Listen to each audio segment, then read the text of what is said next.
为增加文旦加工产品的产能，马头区农会向农粮署申请补助1227万元，加上农会自筹配合款137万，以总经费1364万元，建置全国首座文旦油智慧自动化分级包装场，结合田间管理甲初级加工等机械设备。 推动文旦省工一贯化的生产模式。今仔日8月28日，邀请台南市长委员甲农业部陈其总部长等人出席揭牌，并由农会示范自动跟随的模式，展示先进的机械化甲自动化模式如何节省人力。农业部陈其总部长表示：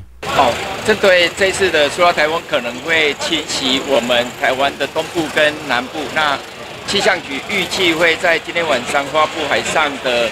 台风警报，那可能在明天会跟着陆上的警报。农业部这边呼吁所有的农渔民做好所有的防台的准备。那我们也同步有相关的滚动仓储，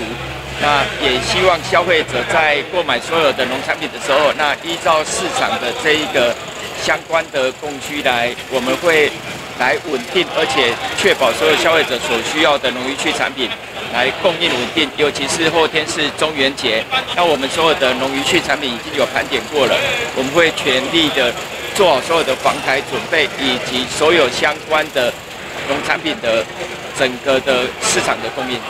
部长针对日本排放这个核水那这个代表的时候有一些话也引起很多的讨论了那针对这个部分的话，我们是不是国内针对这个废水的部分有没有什么因应？那引起的这些风波，我们怎么来做一些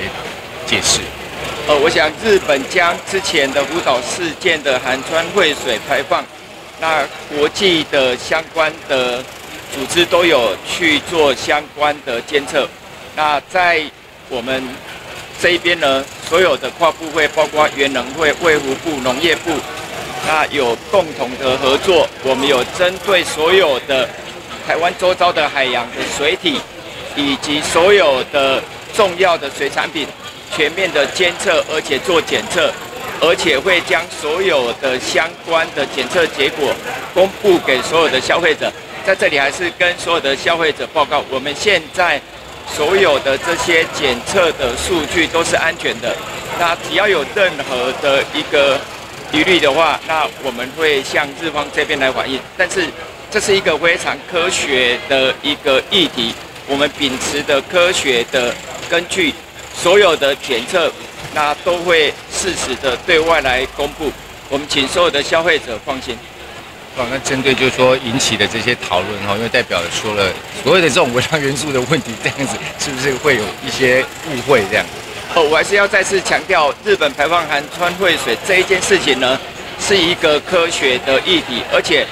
我们有跨部会的学时代监测所有，不管我们秋刀鱼海域的这些水产品的检测，或是台湾周遭海洋的这个检测， 这个都绝对不会有任何问题。我这边有几个特别要跟所有的全国的农渔民，还有我们的消费者报告。像今天非常感谢我们台南市黄伟哲市长，还有陈廷委员跟郭坤委员，农业部的所有的补助，以今天的我们的所有麻豆从生产、包装、加工的自动化、机械化为例，那农业部补助1/3。在过去在蔡英文总统、赖清德副总统的要求底下， 我们4年已经补助了70亿，而且这70亿呢，都是农民在做自动化、机械化、省工，这样的话，农民的成本可以减少，这些各路停课，而且可以大幅度的降低所谓的对外籍移工的依赖，那这个效果绝对会是更好。所以农业部的所有的每一笔预算，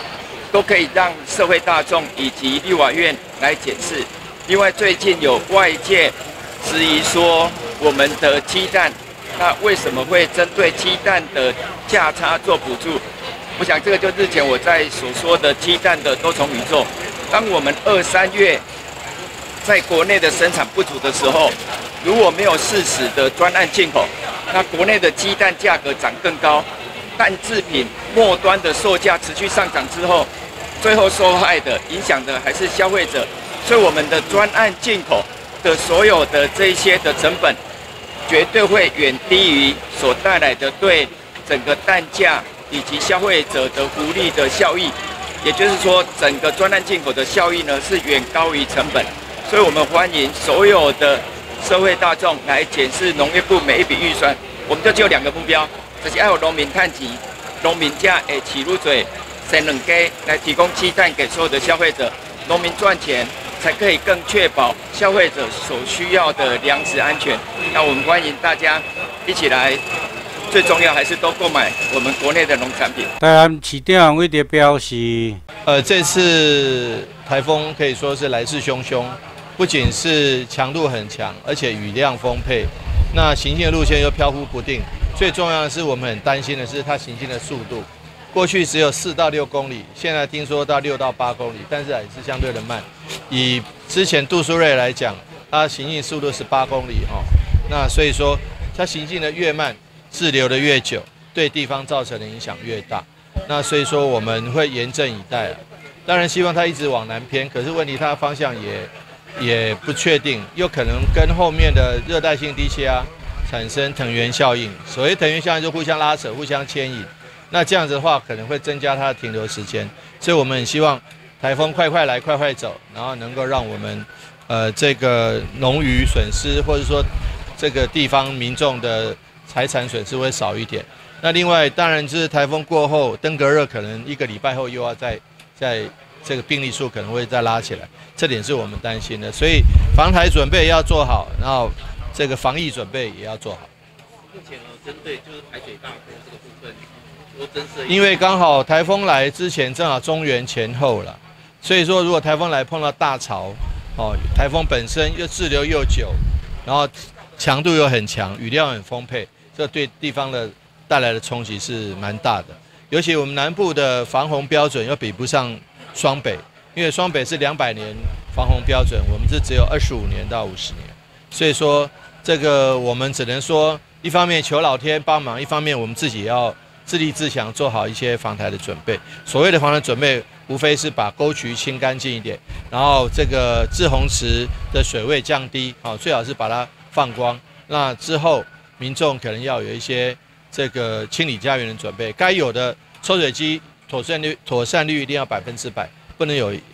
任何一架这个出现问题。那其他的措施我们还会持续再努力做。麻豆区文旦油产业在种植管理、采收部分清洗分级、加包装等作业上机械化省工作业，并对这2链设施达到产自促销一贯化机械省工经营模式。往年麻豆农会文旦产季可处理50万台斤设备自动化分级包装系统后，需要1/3的人力搬运上，更加不免耗费大量的劳力，就会当顺利运作。今年销售目标也将挑战100万台斤。以上是台北门新闻网报道。